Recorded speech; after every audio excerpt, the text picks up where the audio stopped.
Parce que, dites-vous, dans la procédure de la Haute Cour de justice, l'Assemblée ne fait que voter la poursuite, éventuellement l'accusation. L'instruction est menée par des magistrats de carrière. La chambre d'instruction de la Haute Cour de justice, c'est la chambre d'accusation de la Cour d'appel de Cotonou. Donc c'est des magistrats professionnels. Dans le deuxième cas, on a parlé de ICC Service. C'est pour ça que le président de la République a demandé la poursuite de son ministre.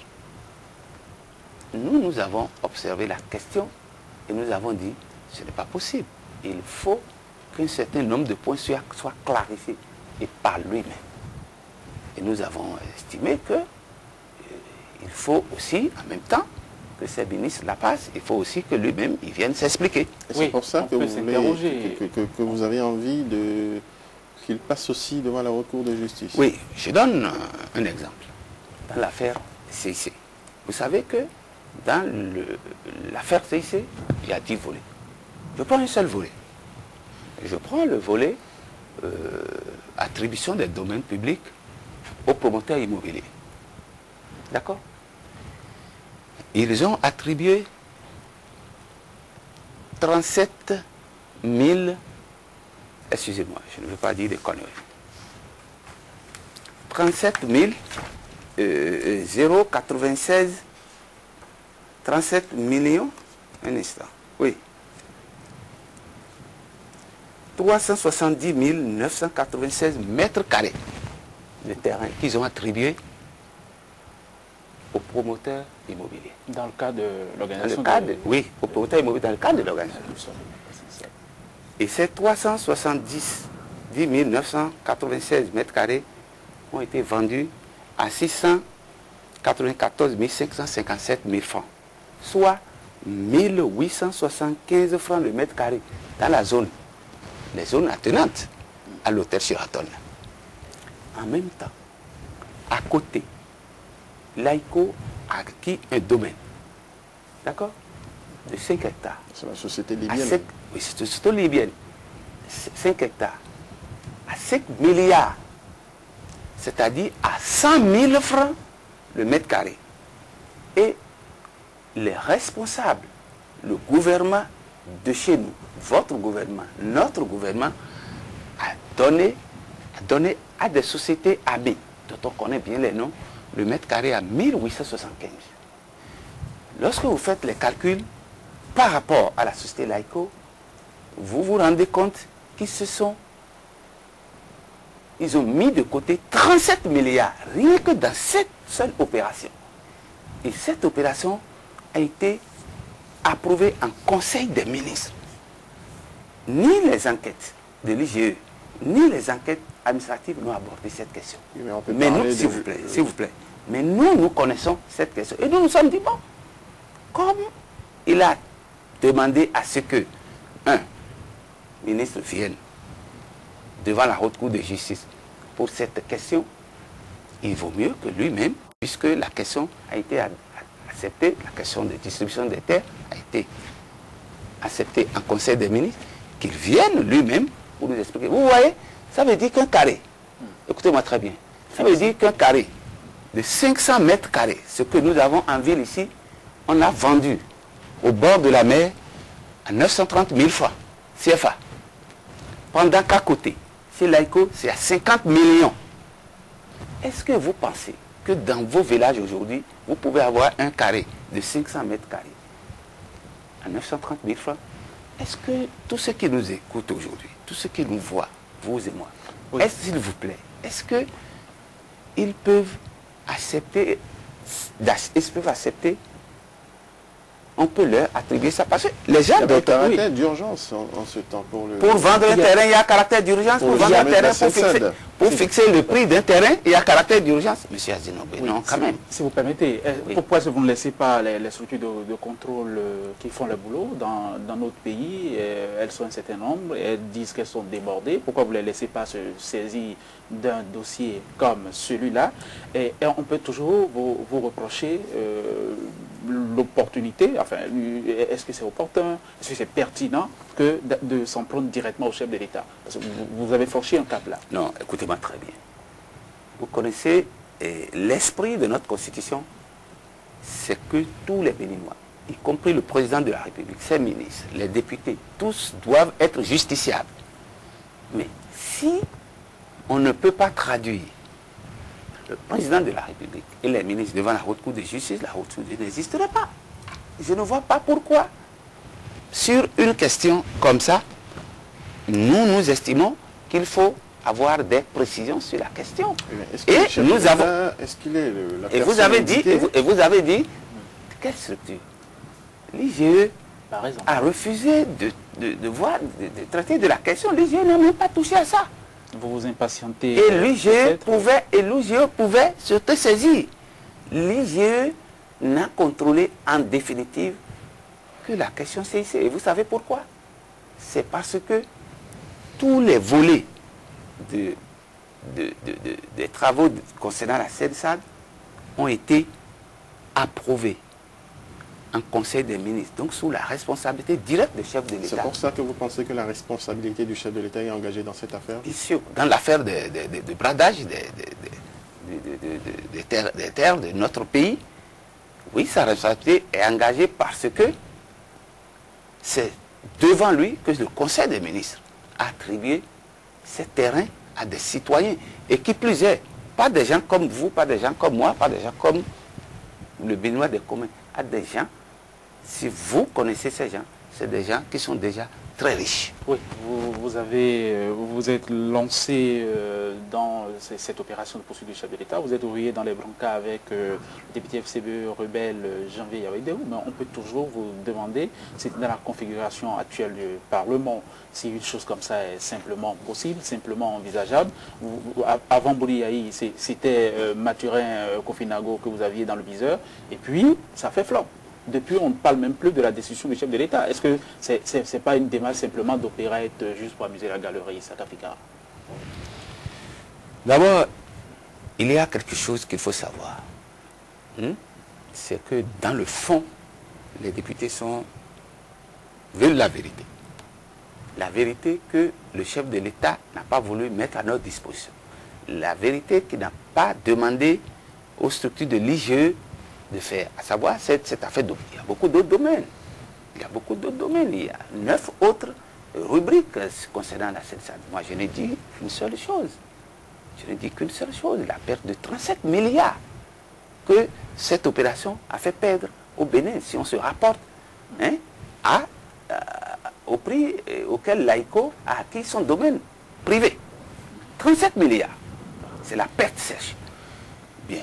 Mais pourquoi vous ne voulez pas que nous qui sommes les représentants du peuple, que nous ayons ça, que le président, dans toutes les enquêtes qu'il a demandées, il n'a pas dit de donner des...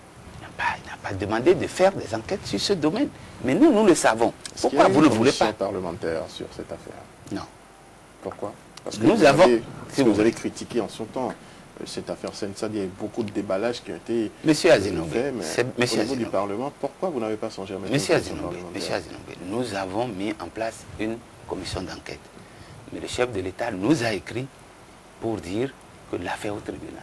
Et les tests de chez nous disent, lorsqu'une affaire est au milieu de la justice, l'Assemblée ne peut plus constituer une commission d'enquête concernant cette affaire. Il a écrit il n'y a pas longtemps. Bien sûr, au début, lorsque nous voulons débuter l'enquête, il a écrit pour dire ça. Et nous avons respecté les tests, nous avons laissé. Est-ce que vous avez vérifié au niveau du tribunal si c'est vraiment transmis au tribunal? On a la lettre, ça nous suffit. Oui, vous avez été souvent prompt à interpeller le chef de l'État, c'est déjà arrivé quelques fois. Pourquoi vous ne l'avez pas fait précisément dans cette affaire-là? J'ai l'impression que je ne me fais pas comprendre. Allez-y. J'ai dit que c'est le chef de l'État qui a traduit, qui a demandé la poursuite devant la Haute Cour de justice de 2 de ses ministres.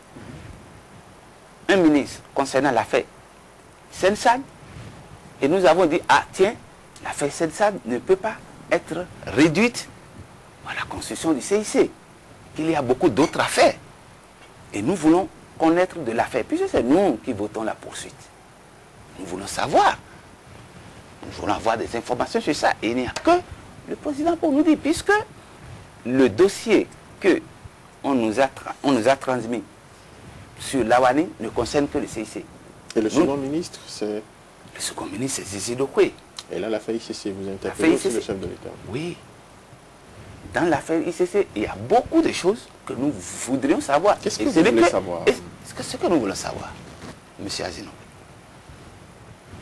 depuis 2009, la BCEAO a saisi le chef de l'État pour dire les dangers que constituent les structures illégales du CIC. Les banques du Bénin ont sonné l'alerte depuis 2009. Le chef de l'État n'a rien fait. Au contraire, après avoir reçu ces lettres-là, nous l'avons vu à la télé. Votre télé l'a montré aussi. Avec les responsables au plus haut niveau de ces structures.